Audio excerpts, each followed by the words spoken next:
One of her key issues, and it's not surprising with raising 3 children, has to do with fighting for kids. And it's great that we have a number of teachers here. We have some amazing things going on in Delaware schools. And it helps a lot when the teachers throughout the state and other school-based personnel have people in Dover who understand what they're going through and who are willing to fight for them. And because of the life that Nicole lives and her passion for education, I know she'll do exactly that. We have some unbelievably exciting things going on in Delaware schools. And that being said, I understand that the teachers are happy that the summer is here.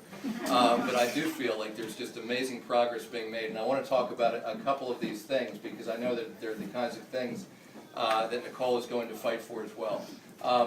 And I also want to introduce Rebecca Tabor from our Department of Education, who's really been very involved in some of these things. So first of all, starting with the bottom line. We were able to announce last week that this year 10,000 more kids are proficient in reading and 9,000 more kids are proficient in math than were proficient last year. And in a state of just over 100,000 kids in our public schools, that's really meaningful. But what's really exciting is about why that's happening. And there are just so many really, really exciting things going on in our schools. Everything from making the curriculum and the standards higher and clearer. We've signed on to something called the Common Core Standards. You're going to be hearing a lot about that over the next few years as we make more and more progress on the implementation side. We've been working both with teachers and with principals with teachers in all of our schools, principals in many of our schools, to make them more effective. And one of the things that we hear most often from teachers is that what they really value is making sure that their voice is heard, that there's a collaborative working environment in the schools, and it's something that we've got a lot of work going on throughout our schools to make that happen.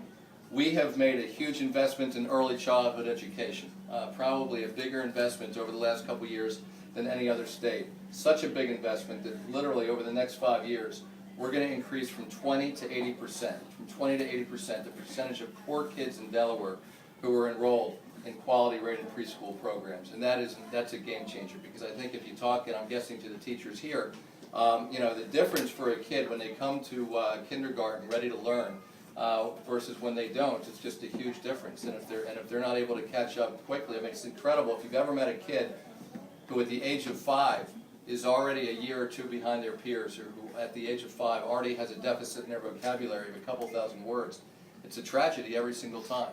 And so the work that we're doing to change that is really, I think, very valuable.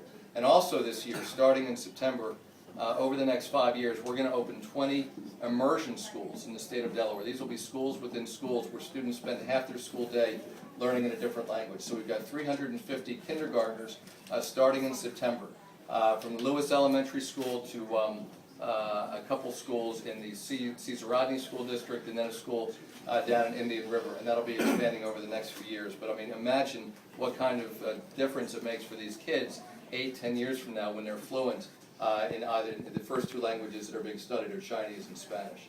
So really exciting work. And most of this work, of course, happens because of the great work that our teachers are doing in our schools. But also some of the work is because people like Senator Bethany Hall Long, who's standing over there, and Representative Valerie Longhurst.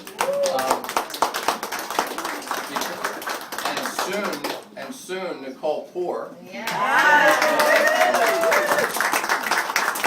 Because our legislators in Dover understand the importance and the value of making these kinds of investments. And frankly, this is not easy, because the fact is, in the old days, you would just take whatever new money came on the table and you'd say, okay, how are we going to spend it? But that's not what happens anymore, because now the economy is so challenging.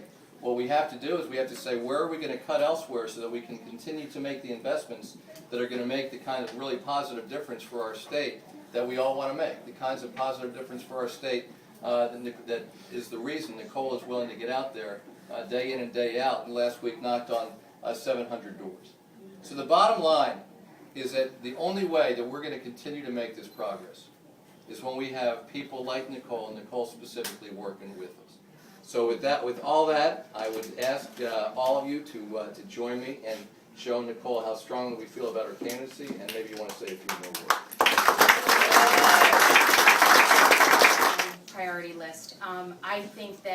there's so many avenues to go down, but my first priority and thought, obviously, when I look at my son Nicholas, is to say that and my other two, but to look at Nick and say, you know what, I definitely want an education. I want him to have the same experiences that each and every one of us have. But that starts with the support that we give back to our teachers. That is first and foremost the most important thing. You spend more time with my children than I get to spend with them. And so I applaud you, I thank you for your patience, your kindness, and the things that you give back to them on a daily basis. It absolutely, as a parent, means the world to me. To come home from a long day and know that I have another million tasks and that my children are happy. So thank you very much.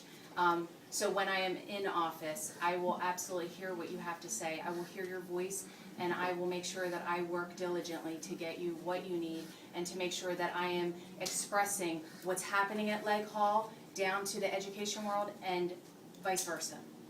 So thank you again for coming.